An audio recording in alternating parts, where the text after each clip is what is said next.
Assalamualaikum warahmatullahi wabarakatuh. Halo sahabat sehat secara sunnah. Kembali lagi di ruang yang selalu mengingatkan kita bahwa menjaga kesehatan bukan hanya soal obat dan periksa dokter, tapi juga bagaimana kita menata gaya hidup sesuai tuntunan Nabi dan selaras dengan sains modern. Pernah tidak kita merasa, sudah diet macam-macam, sudah hitung kalori, sudah kurangi nasi, tapi tubuh tetap berat, pikiran tetap lelah, dan ibadah terasa malas. Padahal Rasulullah Shallallahu Alaihi Wasallam hidup sederhana, makannya sedikit, tidurnya ringan, namun beliau adalah manusia paling sehat, paling kuat, dan paling produktif. Hari ini kita akan bahas bagaimana cara diet yang benar-benar sehat sesuai sunnah Nabi Shallallahu Alaihi Wasallam, bukan diet ekstrim, bukan diet menyiksa, tapi diet yang selaras dengan fitrah tubuh manusia.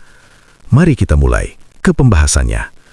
Pertama, penting menanamkan prinsip makan bukan untuk kenyang. Rasulullah Shallallahu Alaihi Wasallam bersabda, tidak ada bejana yang lebih buruk yang diisi oleh manusia selain perutnya. Hadis riwayat Tirmidzi, Hasan Sahih. Lalu Nabi Shallallahu Alaihi Wasallam menjelaskan ukuran makan terbaik. Cukuplah bagi anak Adam beberapa suap yang menegakkan tulang punggungnya. Dan jika harus makan lebih, sepertiga untuk makanan, sepertiga untuk minum, dan sepertiga untuk nafas.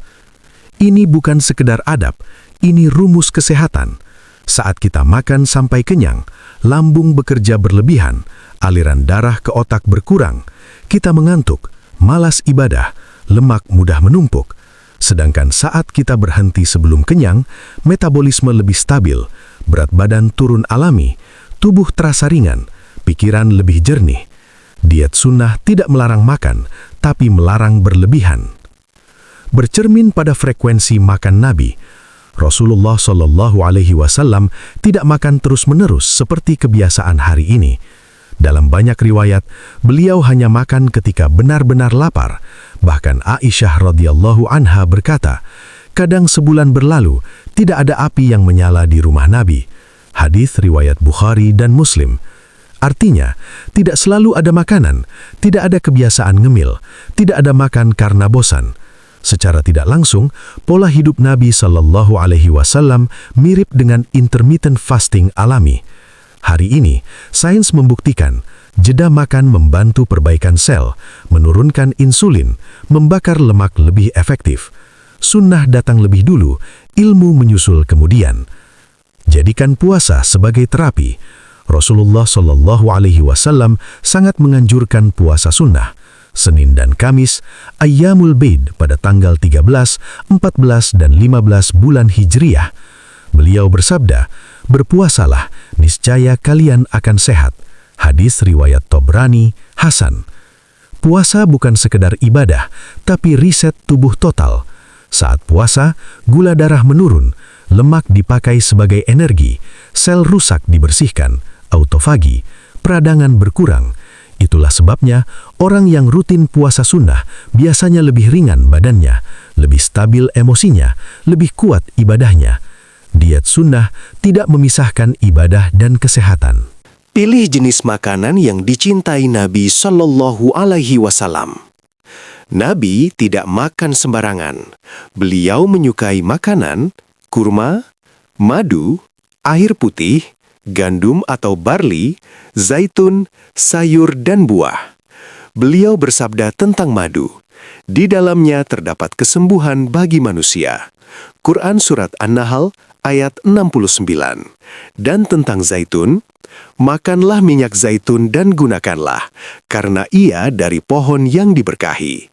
Hadis riwayat Tirmizi. Makanan sunnah itu sederhana, alami, tidak berlebihan rasa, tidak merusak metabolisme. Sedangkan makanan yang jarang beliau konsumsi, terlalu manis, terlalu sering daging, makanan berat di malam hari. Perhatikan juga adab minum dan makan. Rasulullah Shallallahu Alaihi Wasallam minum dengan duduk, minum tidak sekaligus, tapi 3 tegukan. Tidak meniup minuman.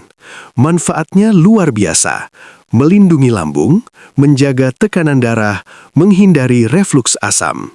Sunnah yang terlihat kecil, tapi dampaknya besar bagi kesehatan. Dan waktu makan dan tidur. Rasulullah Shallallahu Alaihi Wasallam tidak terbiasa makan larut malam. Setelah Isya, beliau tidur, tidak begadang, tidak makan berat. Hari ini kita kebalik, makan besar malam hari, tidur larut, bangun berat. Padahal, lemak paling mudah terbakar saat tidur malam, jika perut tidak penuh. Jadi, kesimpulan yang bisa kita ambil bahwa diet sunnah bukan tentang cepat kurus, target angka timbangan, tapi tentang tubuh ringan, jiwa tenang, ibadah kuat, hidup berkah. Ingat rumus diet sunnah, sedikit, jarang, sadar, ikhlas. Kalau Rasulullah bisa hidup sehat dengan cara sederhana, maka kita pun bisa. Bukan dengan menyiksa tubuh, tapi dengan mengikuti sunnah Nabi Shallallahu Alaihi Wasallam. Semoga apa yang kita pelajari hari ini menjadi amal jariah dan membawa keberkahan untuk kesehatan kita. Terima kasih sudah menonton dan mendengarkan. Jangan lupa like, share, dan subscribe agar semakin banyak orang yang merasakan manfaat hidup sehat sesuai sunnah. Sampai jumpa di video berikutnya. Wassalamualaikum warahmatullahi wabarakatuh.